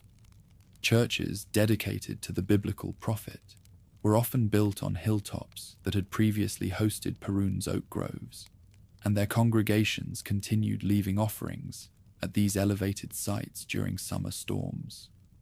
Though officially these gifts honored the Hebrew prophet, their timing, placement, and accompanying rituals maintained essential continuity with pre-baptism practices that had connected settlements to supernatural forces controlling weather and agricultural success. Paraskeva Piatnitsa emerged as the successor to Mokosh, assuming the goddess's authority over women's concerns, textile production, and domestic prosperity. Friday became her special day, Piatnitsa literally meaning Friday in Slavonic, when women refrained from household labor and conducted ceremonies that closely resembled moon-centered rituals once performed for the pagan fertility deity. Wells and springs dedicated to this holy woman attracted female pilgrims who brought offerings of bread, cloth, and personal ornaments during their quest for assistance with pregnancy, childbirth, and family protection. These sites often coincided with locations where Mokosh had been worshipped for centuries, and the activities conducted there preserved many elements of the goddess cult within an officially acceptable framework. Vlas inherited the pastoral responsibilities once held by Veles, becoming the patron of domestic animals and protector of herds. Peasant settlements celebrated his feast day with ceremonies that blessed livestock, marked the beginning of spring grazing periods, and invoked protection against wolves and diseases that threatened their animals. Icons of this holy figure often depicted him with a long beard and rustic clothing that recalled artistic representations of the cattle god. George emerged as perhaps the most complex example of this saint-god synthesis. His role as dragon slayer resonated powerfully with populations familiar with Perun's cosmic battles against serpentine forces of chaos. Spring festivals celebrating his victory over the dragon incorporated many elements of the old myth cycle, including processional rituals that reenacted the cosmic struggle between order and disorder. Military groups adopted this warrior figure as their patron, seeing in his identity a continuation of the martial religion that had once centered on Perun and other war deities. His icon accompanied armies into battle. His feast day marked the beginning of campaign periods, and victory celebrations honored his intercession, but maintained many of the ritual elements that had once characterized pagan warfare. Agricultural festivals underwent particularly creative transformations, as settlements found ways to maintain essential cyclical ceremonies within ostensibly church frameworks. Cupola Night, the midsummer celebration of fertility and solar power, became the feast of John the Baptist, yet actual festivities retained most of their pagan characteristics. Bonfires blazed on hilltops and riverbanks. Young people jumped over flames to ensure good fortune, and magical herbs were gathered during night hours when their supernatural properties reached peak effectiveness. Maslenitsa, the week-long festival preceding Lent, preserved old celebration of winter's defeat and spring's approaching return. Officially, this represented preparation for the austere Lenten period. Yet actual practices, consumption of pancakes symbolizing the returning sun, burning of winter effigies, and raucous carnival atmosphere marking the week's activities, maintained essential continuity with pre-baptism cyclical rituals. Pancakes themselves carried deep symbolic significance that transcended their official role as the last rich foods before Lenten fasting. Round and golden like the sun, they were prepared according to old recipes passed down through generations of women who understood their connection to solar symbolism and fertility magic. Communal preparation and consumption of these pancakes created temporary abundance that symbolized prosperity spring would bring to faithful populations. Effigy burning during Maslenitsa preserved one of the most dramatic elements of old religion. Straw figures that were constructed, paraded through villages, and finally consigned to bonfires represented Marzana, the death goddess whose annual destruction marked winter's end and life's renewal.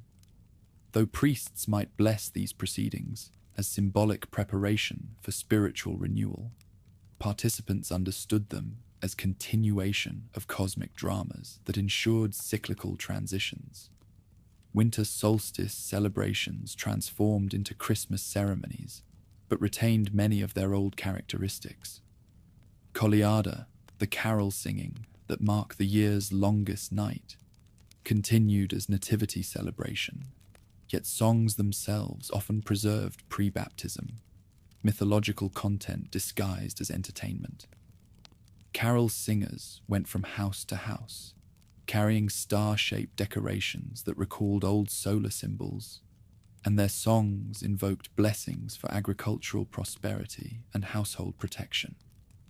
The 12 days between Christmas and Epiphany maintained their character as a liminal period when supernatural forces were especially active and protective measures were particularly necessary. Households conducted rituals to ensure the coming year's prosperity. Families gathered to share special foods containing symbolic significance, and settlements performed dramatic presentations that reenacted cosmic myths within the framework of nativity celebrations. Village clergy often found themselves in impossible positions as they attempted to minister to congregations whose daily lives remained thoroughly integrated with pre-baptism activities. Rural priests, typically drawn from local populations and sharing their parishioners' cultural background, frequently developed flexible approaches that accommodated old customs despite maintaining formal adherence to church requirements. Many priests learned to distinguish between essential doctrine and cultural habits that could be tolerated or even blessed if they did not directly contradict core theological principles. This practical accommodation allowed settlements to maintain important cyclical ceremonies, protective rituals, and healing methods that met genuine spiritual needs, despite avoiding direct confrontation with church officials.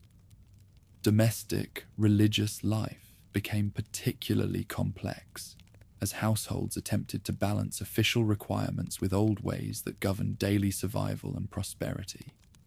Morning and evening prayers might include both approved formulas and traditional invocations for household spirits. Icons of holy figures shared domestic sacred space with protective charms and cyclical decorations that carried pre-baptism symbolic significance. Women's religious habits proved particularly resistant to complete transformation, as the domestic sphere remained largely beyond direct clerical supervision. Traditional knowledge about herbal medicine, protective magic, and fertility methods continued passing through maternal lineages, often incorporating church symbols and prayers, despite preserving essential pre-baptism techniques. Textile production retained many of its old magical associations, as women continued creating protective patterns in their weaving and embroidery. These designs, though they might include crosses and other approved symbols, also incorporated traditional motifs that connected finished products with cyclical patterns, protective forces, and cosmic order governing domestic prosperity. Healing habits represented perhaps the most persistent area of dual faith accommodation. Village-wise women adapted their inherited knowledge to include prayers and holy invocations, despite maintaining herbal, ritual, and diagnostic techniques that had proven effective for generations. Church officials, recognizing practical value of these medical services, often tolerated methods they might otherwise condemn as superstitious. Marriage ceremonies became elaborate syntheses of church and inherited elements, as couples sought both religious blessing and supernatural protection that old customs had provided for new families. Wedding celebrations might include church services, feast customs, and protective rituals that ensured fertility and domestic harmony. Folk tales and songs preserved mythological knowledge in forms that could be shared openly without attracting church criticism. Stories about magical animals, supernatural adventures, and heroic achievements often contained thinly disguised versions of old divine narratives, allowing initiated listeners to reconstruct essential mythological understanding from apparently secular entertainment. Even as the new faith gradually gained deeper acceptance and genuine religious commitment among Slavic populations, these persistent pagan elements continued influencing religious practice in ways that shaped church spirituality itself. Result was neither pure doctrine nor preserved paganism, but a unique synthesis that would characterize Eastern European religious consciousness for centuries to come. Long after the last temples crumbled and the final Volkvi fell silent, old gods found refuge in the most unlikely sanctuaries. The voices of storytellers, melodies of wandering minstrels, and imagination of children gathered around winter hearths. What could not survive as organized religion transformed into something far more resilient. Living narrative that could adapt, disguise itself, and emerge in new forms whenever circumstances allowed. The deities banished from altars found new life in the creative power of folk imagination. Bailani, those epic poems chronicling legendary champions, became vessels for preserving sacred consciousness within seemingly acceptable formats. These narratives of mighty warriors, enchanted adventures, and cosmic battles appeared to celebrate valor of knights and glory of early kingdoms. Yet initiated listeners could recognize celestial dramas that had once played out in conflicts between thunder gods and chaos serpents. Behind the human heroes stood the shadowy outlines of ancient deities, still acting out their eternal roles. Dobrynya Nikitic emerged as the most transparent example of godly transformation into heroic legend. This epic champion, whose very name echoed the Slavonic word for good or brave, inherited the thunder deity's role as serpent slayer and protector of universal order. His legendary battle with the dragon at the Puchai River maintained essential elements of Perun's eternal struggle against powers of chaos, complete with rescue of captured maidens who represented life-giving rains stolen by drought-bringing monsters. In epic narratives, Dobrynya wielded otherworldly weapons that recalled lightning bolts of the thunder god. His horse possessed mystical abilities to cross impossible distances and survive otherworldly dangers. His victories restored balance to the world and brought prosperity to grateful populations. Yet all these sacred attributes were carefully embedded within stories of a human champion serving a kingdom, making them acceptable entertainment that avoided direct challenges to established religious authority. Specific details of Dobrynya's equipment revealed layers of encoded meaning, connecting him to his godly predecessor. His miraculous sword, which could cut through any armor and never dulled in battle, functioned like Perun's lightning that could penetrate any defense. His silken whip, capable of binding even otherworldly creatures, recalled the thunder god's control over chaotic powers. His golden helmet, which protected him from enchanted attacks, symbolized solar associations that had linked thunder deities to universal illumination. Ilya Muromets, greatest of all epic champions, combined elements of both suffering and earthbound strength that reflected complex relationships between human settlements and sacred powers governing their existence. His legendary paralysis during the first 30 years of life, followed by miraculous healing and acquisition of otherworldly strength, echoed patterns of shamanic initiation and godly transformation that had characterized older religious understanding.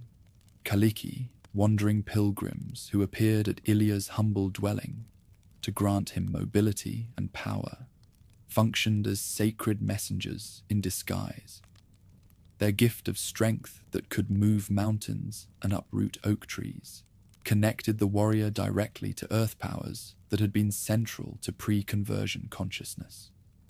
His subsequent adventures maintained holy themes within a framework where he served Prince Vladimir, but kept connections to otherworldly energies that transcended purely human authority. Ilya's famous club, hewn from a single piece of oak and weighing more than any ordinary man could lift, served multiple symbolic functions within epic narrative. Oak had been Perun's sacred tree, and weapons crafted from this wood inherited some of the thunder god's power. Club's enormous weight suggested that only someone blessed with godly strength could wield it effectively. Its ability to shatter castle walls and defeat entire armies single-handedly demonstrated overwhelming energy that earth powers could bring to bear when properly channeled. Alyosha Popovich, whose name identified him as the priest's son, represented the trickster champion tradition that recalled Veles' role as boundary crosser and transformer of conventional order.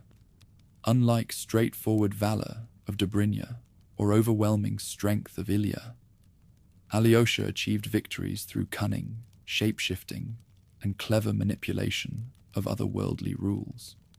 His adventures often involved crossing between realms, outwitting sacred beings, and accomplishing impossible tasks through wit rather than strength.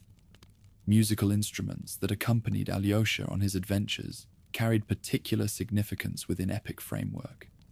His gusli, a stringed instrument whose melodies could charm both humans and otherworldly beings, recalled power of music to bridge different realms of existence. His ability to sing enemies to sleep, summon helpful spirits through melodic invocation, and transform emotional atmosphere of any gathering demonstrated enchanted properties that civilizations had attributed to properly performed musical arts. Epic champions operated within a landscape that maintained many features of the old cosmological cosmos. Kiev, though historically real, functioned in Bylany as a sacred center comparable to Universal Mountain or World Tree of earlier belief systems. Prince Vladimir, though based on the historical ruler, appeared in these narratives as a figure whose authority derived from sacred sanction, and whose court served as meeting place between human and otherworldly realms. Transformation of godly content into heroic epic allowed storytellers to maintain complex theological concepts despite avoiding direct reference to forbidden deities. Universal battles that had once explained cycles of seasons, weather patterns, and agricultural rhythms could continue as entertaining accounts of legendary warriors whose victories ensured prosperity and security of their communities. The sacred drama continued on a stage populated by human actors. Wonder narratives and fairy stories provided even more flexible vehicles for maintaining sacred understanding, as their fantastic elements could be dismissed as mere entertainment, yet actually transmit essential wisdom to those who possessed keys to decode their meanings. Сказки wrapped old understanding in layers of symbolic narrative that could survive centuries of religious and political change while preserving the essential spiritual heritage. Baba Yaga emerged as one of the most complex and persistent figures in this transformed mythology. Her iron teeth, her hut that rotated on chicken legs, and her role as guardian of boundaries between the world of living and realm of dead maintained concepts about liminal spaces and threshold guardians. Champions who sought to enter the otherworld had to pass through her domain, demonstrating proper respect and understanding protocols that governed otherworldly encounters. Her peculiar dwelling revealed multiple layers of symbolic meaning, connecting her to pre-conversion religious understanding. Chicken legs that supported her hut recalled bird symbolism associated with sky deities and shamanic flight. Hut's ability to rotate suggested universal wheel that marked transitions between seasons. Fence of human bones that surrounded her property demonstrated deadly serious nature of otherworld encounters and price that might be paid for spiritual understanding. Ambiguous nature of Baba Yaga's character, sometimes helpful, sometimes hostile, always dangerous, reflected pre-conversion understanding that otherworldly energies operated according to their own logic rather than human moral categories. She might assist champions who approached her correctly, yet destroy those who failed to observe proper protocols. Her tests revealed character, wisdom, and readiness rather than simple good or evil. Koshai, the Deathless, embodied winter-death deity, whose annual defeat ensured renewal of life and return of spring. His peculiar vulnerability, death hidden in a needle, in an egg, in a duck, in a hair, in a chest buried beneath a great oak tree, maintained shamanic concepts about separation of soul from body and universal geography that connected different realms of existence.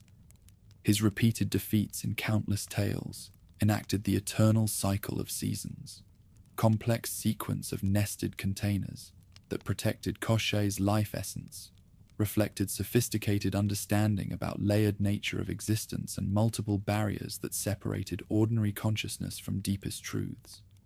Each level of protection required different skills to penetrate: physical strength to dig up the chest, hunting ability to catch the hare, swimming prowess to retrieve the duck, delicate manipulation to extract the egg, and precise timing to break the needle at crucial moment. Champions who sought to defeat Koshai had to undertake otherworld journeys that mirrored transition from winter death to spring renewal. Their quests typically required assistance from grateful animals, enchanted helpers, and other worldly allies who had been aided through previous acts of kindness or wisdom. This pattern maintained understanding about reciprocal relationships that connected all levels of existence in the cosmic web. Firebird narratives, whose brilliant plumage illuminated darkest nights and whose voice could heal any sorrow, represented solar mythology that had been central to agricultural religious consciousness. Stories of champions who captured or befriended this mystical creature maintained awareness about sun's daily journey, cycles of seasons, and universal energies that ensured continuation of life on Earth despite the darkness of winter. Feathers from this mystical bird, which retained their luminous properties even when separated from the creature, functioned as talismans that connected their bearers to solar power. These enchanted objects could light the way through otherworldly darkness, provide warmth during otherworld winters, and serve as tokens of godly favor when presented to earthly rulers. Difficulty of obtaining such feathers, requiring dangerous journeys to the edge of the world, emphasized precious nature of solar blessing and courage, required to maintain connection with celestial energies. Timing of storytelling itself became a vehicle for maintaining consciousness. Winter months, when agricultural work ceased and families gathered indoors for extended periods, became the season for sharing accounts that connected listeners to their heritage. Long nights provided appropriate settings for narratives that explored boundaries between ordinary reality and otherworld dimensions. The telling itself became a ritual act of preservation. Professional storytellers developed sophisticated techniques for encoding wisdom within apparently simple entertainment. Repetitive formulas, mystical numbers, and symbolic objects all carried meanings that initiated listeners could recognize, yet remain invisible to casual observers. Opening phrases like, "Once upon a time, in a certain kingdom," established narrative within mythic rather than historical time, signaling that events described belong to realm of archetypal truth rather than factual occurrence. Use of specific numbers within these accounts carried particular significance, connecting them to cosmological understanding. 3 represented vertical division of existence into upper, middle, and lower worlds. 7 reflected sacred nature of planetary cycles and completion of universal processes. 12 connected to annual cycle and zodiacal division of celestial space. 9, as 3 times 3, suggested ultimate perfection and completion of all possible transformations. Children's games unconsciously maintained themes and techniques through play activities that appeared to have no religious content. Circle dances that followed solar patterns, singing games that invoked protective formulas, and dramatic play that reenacted universal conflicts all served to transmit essential inherited understanding while providing entertainment and social bonding for young participants. The youngest members of society became unwitting carriers of ancient wisdom. Wedding chants maintained fertility magic within framework of matrimonial celebration, as melodies and verses sung during marriage ceremonies continued invoking otherworldly assistance for new couples, yet appeared to be merely inherited customs.